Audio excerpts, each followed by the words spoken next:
Flash in the pan, maybe not so much for some teams in college football. You are Locked On College Football, smothered and covered, with your host, Barrett Sallee. Your one-stop shop for everything college football. Part of the Locked On Podcast Network. Your team every day. Welcome into the Tuesday edition of College Football Smothered and Covered. My name is Barrett Sallee. You can follow me on all of the social media channels at Barrett Sallee. 2 R's, 2 T's, 2 L's, and 2 E's. We have a very big show. Michael Vick, could he be returning to college football? We'll talk about that. Also, James Franklin of Penn State got a busy week as they will host SMU in the first round of the college football playoff. But there was big news off the field in Happy Valley and a rant that James Franklin actually makes a lot of sense for him. So we'll get to that as well. We'll also talk about the transfer portal. Today's show brought to you by FanDuel. You place a $5 bet, you win it, you get $150 in bonus bets guaranteed from FanDuel, America's #1 sportsbook. So it is, I have to admit, I like to admit when I'm wrong about things because I am wrong about a lot of things. And look, in this business, if, a lot of folks demand accountability. And I've written a story, whether it be at CFN, BR, CBS, now Outkick. I've written it every year. It's end of the season accountability. And so we're going to have some accountability on this show. I was wrong about Ole Miss. I was wrong about Colorado. Why? Because they're not going anywhere. Remember back when Ole Miss lost to Florida at the end of the regular season, or I guess in the second to last game of the regular season, we were like, oh yeah, Ole Miss is done. Ole Miss is done. Lane Kiffin missed his window. That program is going to return to anonymity, and that's not going to happen. That's not going to happen because you look at this tear, you look at these transfers that Ole Miss either has or will be getting. They're not going anywhere. Lane Kiffin is still doing the exact same thing. The blueprint that he had to create the 2024 Ole Miss Rebels is sustainable, and it's going to continue because they're probably going to get Eric Singleton, the second best transfer in the transfer portal. I saw him 3 times this year when I covered Georgia Tech games. He's awesome. He's phenomenal. He looks like a CGI wide receiver, just absolutely unbelievable.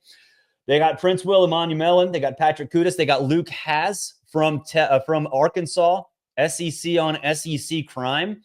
So I think there was this idea that after Ole Miss missed the playoff, that all these dudes would leave, and a lot of them are. Some of them are out of eligibility, so it doesn't really matter. But that the method to Lane Kiffin's madness will wear thin on the Ole Miss administration, the Ole Miss boosters, and the collective might not be as successful as it has been. That's wrong. Clearly, I was wrong. I just rattled off 4 transfers in the top 20 on the 24/7 composite. There will be more, not only this cycle, but also later on. This Ole Miss program is not going anywhere. And honestly, I'm a little surprised because we know Florida's going to be back, and I have full faith that Billy Napier is going to get that program on track. We know LSU is going to get back on track. At least I believe in Brian Kelly. Tennessee is Tennessee. I think Auburn's going to get back. I mean, look at their recruiting class. It's been phenomenal. We know South Carolina can hang.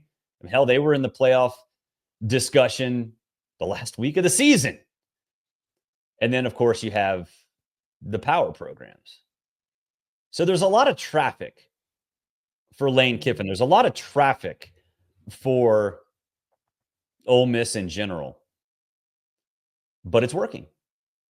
It's working. Now, Lane Kiffin, I kind of described his idea and his strategy at Ole Miss, kind of compared it to Oklahoma under Lincoln Riley. Now, obviously, the transfer portal wasn't as big of a thing, but He went after big-time transfers, obviously, got them.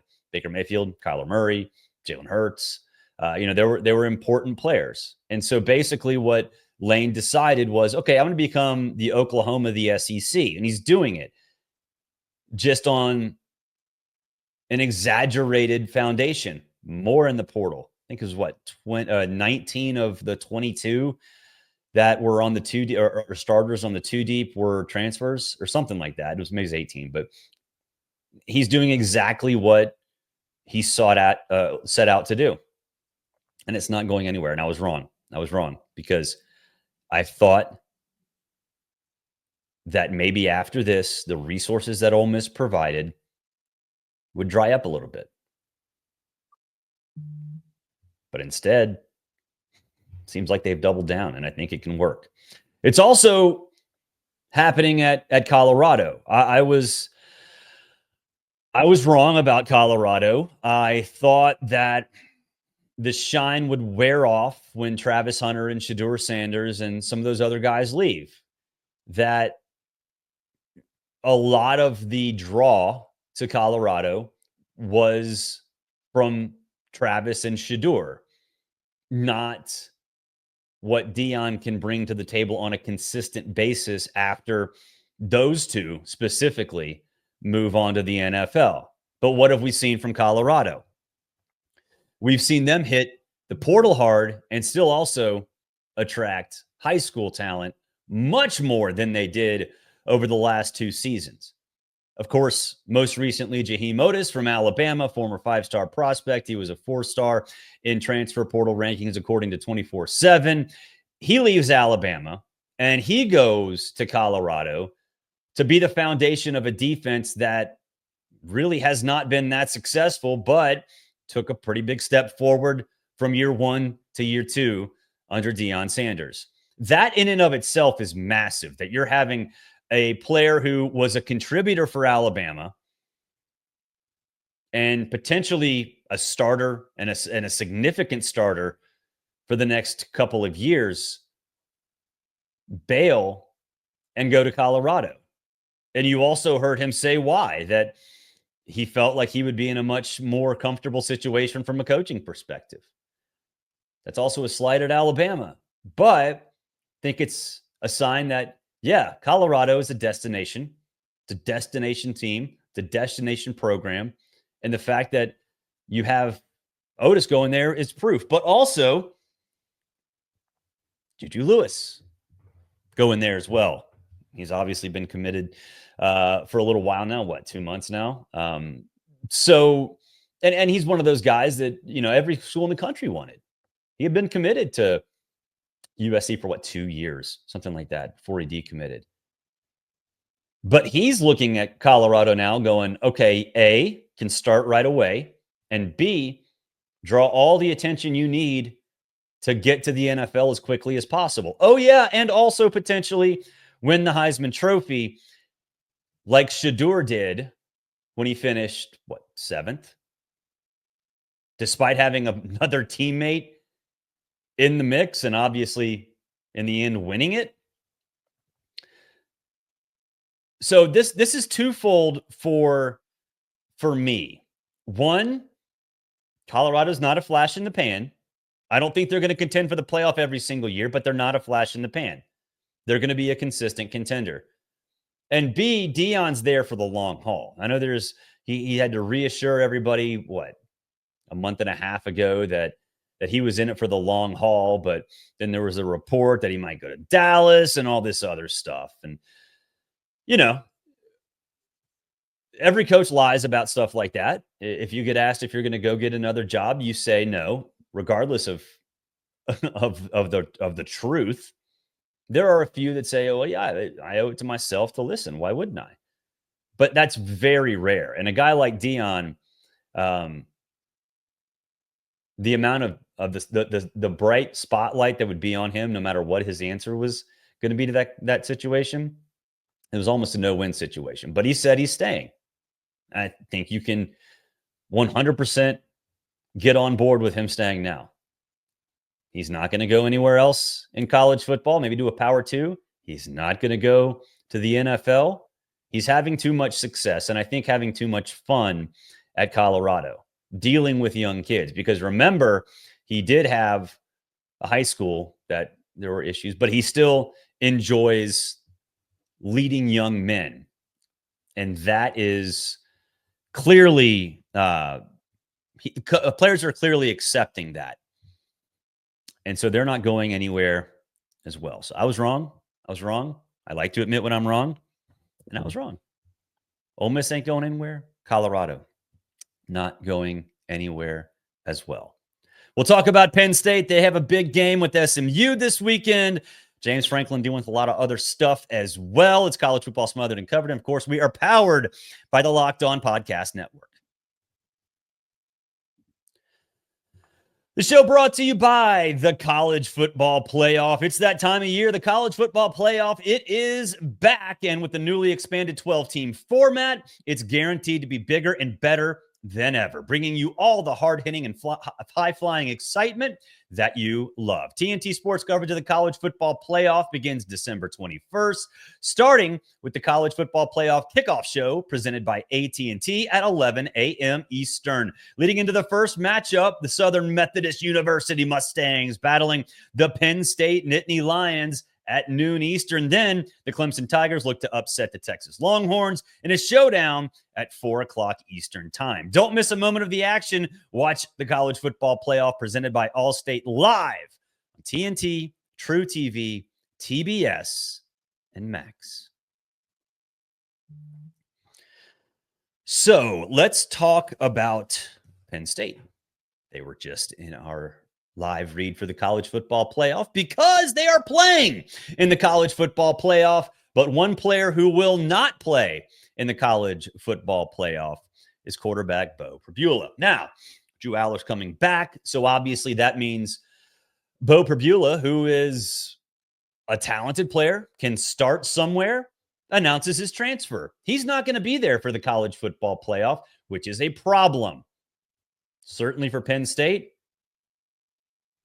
but also for the sport in general. And James Franklin was asked about the current landscape. And he said this, for those of you listening on audio, I will read it. We got problems in college football, and I can give you my word, Beau Pribula did not want to leave our program. And he did not want to leave our program until the end of the season. But the way the portal is and the timing of it and the way our team is playing, and when you play the position of a quarterback and there's only one spot and those spots are filling up, he felt like he was put in a no-win situation. And I, being James Franklin, agree with him. He's 100% right, and Beau Pribula is not the only player that has done this. You've seen pretty much every playoff team have players bail before the start of the 12-team event. And Beau was not the only quarterback. You've seen quarterbacks this year as well, and we even saw this last year when Malik Murphy from Texas decided he was going to leave before Texas played its first playoff game. He went to Duke, and now he's on the move again, but he was the backup quarterback at Texas, not Arch Manning. This is a terrible situation that has no good solution because you cannot put the toothpaste back in the tube. You can try, you can limit the portal, you can limit the days in the portal, you can change when. You can do all of that. You can move up National Signing Day in December, which they did, and coaches, generally speaking, liked that. But with all the availability for player movement, coach movement, all of this stuff, if you try to change it too much, you're going to be a victim of the lawsuits. And billable hours are always undefeated.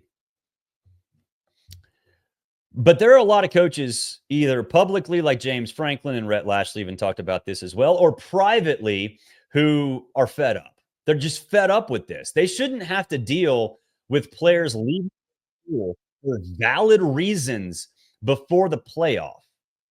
That's not fair to them, and it's not fair to the players, because I guarantee you, if Beau Pribula could stay at Penn State, be on that team, potentially win a national championship, and potentially be a driving force in that, if Drew Allar leaves, then you absolutely have the ability to enjoy that. You want to be able to be with that team. And there are situations like Ty Thompson at Tulane where he is sticking around, starts the bowl game, and we'll move on after that. But this is the playoff. You're not going to do that if you're a playoff team. So this has got to change. And there's no good way to do it because of the timing of the playoff itself. Having a portal at the end of the regular season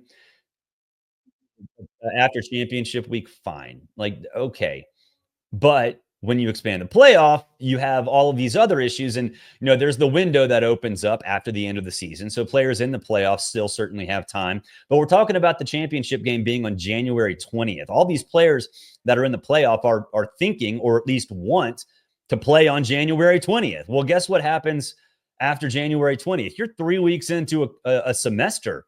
Your ad drops are impossible to have. And you do actually have to go to class, believe it or not, in college football.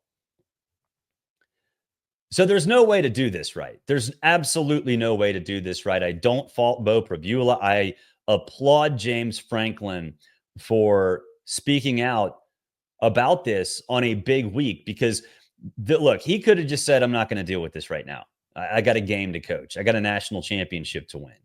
He easily could have done that. But James Franklin is not ever at a loss for words.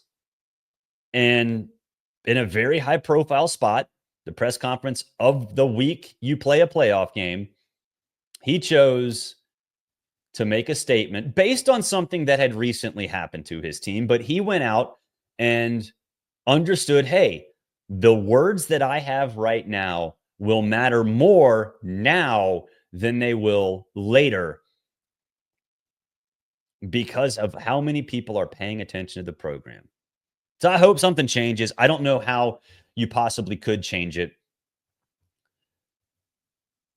but because these players are in no-win situations. They want to get into their new school. They want to go through spring practice. They want to get to know their teammates. And they'll still get a ring. Like Beau Pribula is going to get a ring if Penn State wins the national championship. He was a big part of that team. In fact, he played meaningful snaps for Penn State this year. But don't you think he wanted to be there with his teammates if they do get there? Of course he did. So I applaud James Franklin for doing it. Other coaches should step up as well because, unfortunately, with how the NCAA evolved, there's really no way to go back in time. You know what? All of this could have been avoided if Mark Emmert, former president of the NCAA, one of the worst presidents and maybe people, could have just said, hey, 15 years ago, we're going to do this. We're going to pay you guys. We're going to let you change teams. Here's the structure. It's not all going to be at the same time, but let's talk about this and make this best for everybody. But no, Mark Emmert, the NCAA, they dug their heels in, stayed there for way too long, and now you've got very important players leaving their teams before they play in the college football playoff. I like our sport being beautiful. I don't like the part that isn't beautiful. And Beau Pribula's situation is the part that is not beautiful. It's going to be hard to change too. Billable hours, they're undefeated. And you know what? You try to change it, those billable hours are going to go flying through the ceiling. Next up, we'll talk about Michael Vick. Could Michael Vick get in to the college coaching game? We'll talk about it next. It's College Football Smothered and Covered. And of course, we are powered by the Locked On Podcast Network. Today's show brought to you by our good friends at FanDuel. Tackle the NFL action with FanDuel, America's #1 sportsbook. Right now, new customers can bet $5 and get $150 in bonus bets if you win. The FanDuel Sportsbook app gives you everything you need to place live bets on the NFL, all in one place. So when you get a hunch in the middle of the game, you can check out the latest stats, view live play-by-play, and so much more right there on the same page you place your bets. Just visit FanDuel.com to join today. You'll get started with $150 in bonus bets if you win your first $5 bet. That's FanDuel.com. FanDuel.com. Never waste a hunch and make every moment more with FanDuel, an official sportsbook partner of the NFL. We are also brought to you by our good friends at Prize Picks. It's the best place to get real money sports action. With over 10 million members and billions of dollars in award winnings, Prize Picks has made daily fantasy sports accessible to all. You just pick more or less on at least two players for a shot to win up to 1,000x in cash. Run your game all season long on Prize Picks, America's #1 daily fantasy sports app. Now, I'll tell you, I got into Prize Picks during COVID. Sports shut down, but then golf and NASCAR were two of the sports that came back really, really early. And you know what? I used to like NASCAR. I got back into it because of Prize Picks. Started picking racers, started picking spots. It was great. Golf came back, started doing the same thing. You can do just one round. One round. Is he going to go 6 under par? Over and under, right there for you. Makes every game interesting. Even if you don't really love the sport or you're just getting back into it, like I was with NASCAR, it'll get you back into it and get you back into it in a hurry. Download the app today and use code LOCKEDONCollege to get $50 instantly after you play your first $5 lineup. That's right. Download it today. Use code LOCKEDONCollege to get $50 instantly after you play your first $5 lineup. Prize Picks. Run your game. My dude might be coming back to college. I'm a Falcons fan.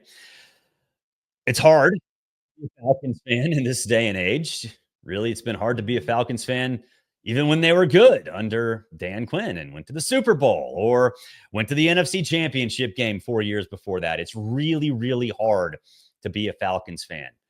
Dating back to 2006. Even 2007 with Bobby Petrino. But before that, and part of the reason Falcons have been in a dump is because of Michael Vick. Michael Vick was absolutely unbelievable with my team. I didn't like what he did to get in trouble. He made amends. He's done a lot to fix himself and done a lot for the Humane Society. So he's on his way. He's done a good job getting his image back, rebuilding his image. Now he might be doing that as a college coach. That's right. Norfolk State, Sacramento State, a couple of schools that he's been connected to. How connected? I think it depends on who you ask. I know the reporter from Norfolk who reported the Norfolk State deal, very respectable. The Sac State thing, I don't know. We'll see. But I love the fact that he's being mentioned in those discussions because I think other schools have realized that you can take the Deion Sanders route. You can take the Eddie George route like Tennessee Tech did. You can take some risks, whether it be with former players or older coaches or whatever. You don't need to have people come in that have 30 years of coaching experience, 20 years of coaching experience, just recycling the same names. You can be creative.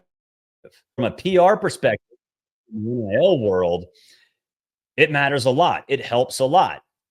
But also because players can relate to former players that they grew up with. Now, we're talking about high schoolers who, by and large, don't remember the Vic Falcons years.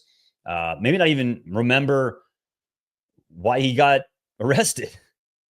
They may not even remember him in the Eagles era when he went to the Pro Bowl, but they know the name. They know the legend. They understand that this guy was a difference maker in the sport of football, not just a star when he played, but a trendsetter that brought a more dynamic offense into the pros, one that had been pretty successful, especially recently when he was at Virginia Tech.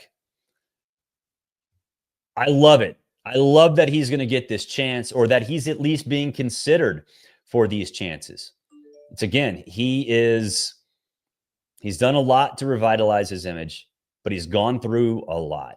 And having a guy that has had those ups and those downs will help him relate to players, will help him in high school players' living rooms with parents who are maybe my age, who remember the ups and downs. And he can be honest with them and look, I messed up. Here's why I messed up. Here's who I listened to that I shouldn't have.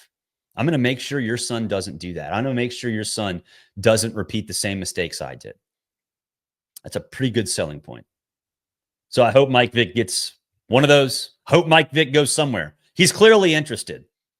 So I think it'll be fun especially for FCS or D2 or wherever he ends up. It'd be great to have him. It'd be great for the sport of college football. Hey, if you want to become a college football smothered and covered insider, subtext link below. You can sign up and you can text me. I can text you. I'll be in South Bend Thursday night, all of Friday and Saturday morning. Can let you know about what I'm feeling on the ground, and on Thursday night, maybe what I'm feeling at the craps table. Gonna go ahead and put that out there. Hopefully I text you good things. Thank you for making this your first listen. Hey, for your second listen, go check out Locked On College Football with Spencer McLaughlin. He does a great job over there. Got all the playoff Locked On channels as well. You can also hit up the conference channels. Those guys do a great job as well. We'll talk to you Wednesday. Have a great Tuesday, everyone.